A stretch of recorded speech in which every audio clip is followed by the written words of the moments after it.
Hello everyone, my name is Rahul Kashyap. I am from New Delhi. I admitted in Medanta because I was diagnosed as emphyema named disease which is arises out of TB.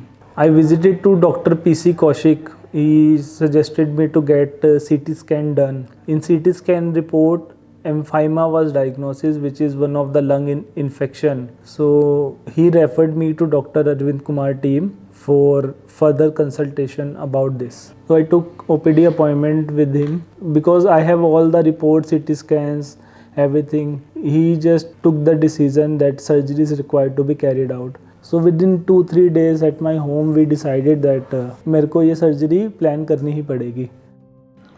Rahul Kashyap ji हमारे पास काफ़ी जगह पहले consultations लेके आए थे और जब इनकी विस्तृत जांच की गई तो इनके चेस्ट के अंदर पस का कलेक्शन था जिसको मल्टी लॉक्यूलेटेड एम्पाइमा कहते हैं और काफ़ी एंटीबायोटिक्स, टीबी की दवा, सब कुछ ये ले चुके थे लेकिन वो सूख नहीं रहा था. जब छाती के अंदर पस के छत्ते से बन जाते हैं और उसमें वो लॉक्यूलेशन यानी वो कहीं एक पॉकेट दूसरी पॉकेट ऐसा बन जाता है तो फिर कोई भी बाहर से एक ट्यूब डाल के या एक नीडल से पस निकाल के वो सेटल नहीं होता क्योंकि ट्यूब आप एक लॉक्यूलस में डाल दोगे, सारे तो लॉक्यूलस नहीं हो पाते. ऐसे में उसका दूरबीन से ऑपरेशन करके जिसको हम वैट्स डिकॉर्टिकेशन कहते हैं, जिसमें न केवल सारा पस निकालते हैं, उससे ज़्यादा इम्पॉर्टेंट है कि लंग के ऊपर एक मोटी सी लेयर बन जाती है जो लंग को, नॉर्मल लंग ऐसे फैलता है, जब वो लेयर जम जाती है तो लंग फैलना चाहता है लेकिन ये लेयर उसको फैलने नहीं देती.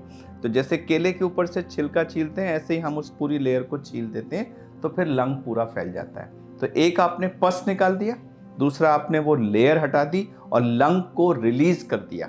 जो लंग ट्रैप था उसको अनट्रैप कर दिया.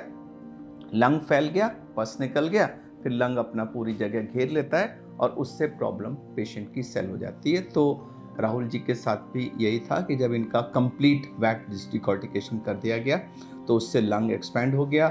जैसा कि इन्होंने भी बताया, हम फिजियोथेरेपी पे बहुत ध्यान देते हैं और लंग को पूरा एक्सपैंड कराने की पूरी कोशिश करते हैं. जब लंग एक्सपैंड हो जाता है तो वो प्रॉब्लम सेटल हो जाती है.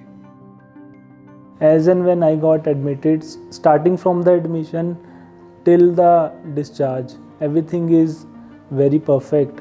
क्योंकि मेरा वैट्स डिकॉर्टिकेशन हुआ था. The most important thing is exercise. From the day one, from the senior level till the junior level, every one is forcing that exercise is top most important. Even my family is not believing कि मेरी जो surgery है वो just night में ही हुई है और next day morning everybody is coming, why you are on the bed, get up, start doing walking and hold breath. So the physiotherapist team, they are very strongly focusing on that you have to do this exercise. So I would like to thank everyone, like I don't remember the name, Sister Shweta, Dr. Rahul who is throughout with me during this course of time of 7 days. मैं उससे recover हो गया हूँ within a period of 7 to 8 days and I'm going back home to my kids. Thank you so much Medanta team and Dr. Arvind team for all this.